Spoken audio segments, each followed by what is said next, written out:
Go yard. I got so much motherfucking design on right now. Break it down, bring it back, make it clap. I got 3 old thoughts, new guap, wear that thing. Bitches on my line, and you know they come strapped. Hold up, what it not, 45, scope attached, like whoa. I ain't fucking with these hoes, I pull up the greatest and now selling all these shows. Doing this till I make it because you know it's like go. Got me all in the playlist because she fuck with me the most, like that. Break it down, bring it back, make it clap. I got 3 Selamat pagi dan salam sejahtera untuk kita semua. Kami dari kelompok 5 ingin membuat sebuah video hasil dari makalah kami yang berjudul Proses Review dan Revisi Artikel Ilmiah. 1. Latar belakang. Pada dasarnya, menulis karya ilmiah merupakan implementasi komunikasi secara tidak langsung antara penulis karya ilmiah dengan pembaca.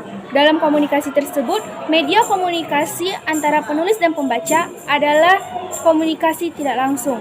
Oleh karena itu, karya ilmiah harus ditulis sedemikian rupa agar dapat dipahami oleh pembacanya. 2. Adapun tujuan penulisan makalah ini adalah A. Kita bisa tahu apa arti mereview dan merevisi. B. Agar memahami langkah-langkah mereview karya ilmiah. C. Supaya dapat mereview karya ilmiah. D. Kita bisa mengetahui hakikat dari sosialisasi karya ilmiah. E. Kita bisa mengetahui apa saja media sosialisasi. 3. Manfaat. Manfaat yang pertama yaitu menambah ilmu pengetahuan dan memperluas wawasan, sebab menulis artikel ilmiah dapat mengasah kemampuan kita. 2. Menjadi referensi untuk orang lain dalam menulis artikel ilmiah. 3. Untuk mengenalkan dengan kegiatan kepustakaan.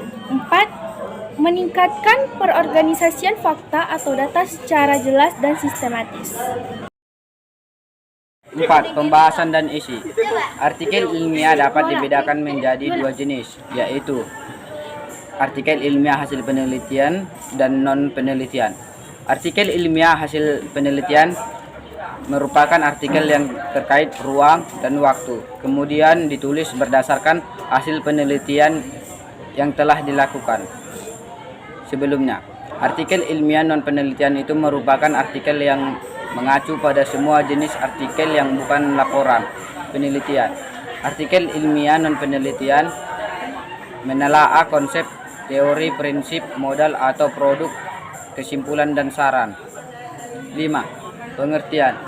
Pre-review adalah proses penilaian artikel ilmiah yang dilakukan oleh satu orang atau lebih penelaahan yang memiliki keselarasan kompetensi. 6. Sejarah pereview. Proses pereview ternyata bukanlah suatu hasil temuan yang terbilang baru. Kegiatan pereview telah mulai diimplementasikan sejak zaman Kekaisaran Yunani, yaitu sekitar pertengahan abad ke-20. Proses review di zaman Kekaisaran Yunani tidak dapat dikatakan sesuai dengan standar proses review ilmiah seperti yang berkembang saat ini. 7. Tujuan dan manfaat pereview. Tujuan pereview adalah untuk menentukan dan melaporkan apakah KAP yang direview telah mengembangkan prosedur dan kebijakan yang cukup atas kelima unsur pengendalian mutu dan diterapkan pada praktiknya. Manfaat utama pereview. Manfaat utama pereview adalah untuk membantu BPK memastikan bahwa BPK mematuhi standar profesi dan peraturan yang berlaku serta telah mengatur tata kelola pekerjaan auditnya. 8. Pro dan kontra per review. 1. Pro. Ini memberikan tingkatan penyaringan materi sehingga Anda tahu bahwa apa yang muncul telah berhasil melewati filter low pass di luar kehendak editor. 2. Kontra. Pemikiran kelompok bukan hanya disiplin tetapi bidang dan subsidang cenderung mengawasi batas-batas tertentu, dan ini berarti Anda mungkin sulit untuk menyimpang dan norma-norma, bahkan ketika Anda bukti yang baik dalam beberapa hal kecenderungan konservatif ini baik, hal itu menyelamatkan kita dari kecerobohan dan berubah-ubah, tapi itu memperlambat kemajuan yang membutuhkan keberangkatan seperti itu. 9. Kesimpulan dan saran.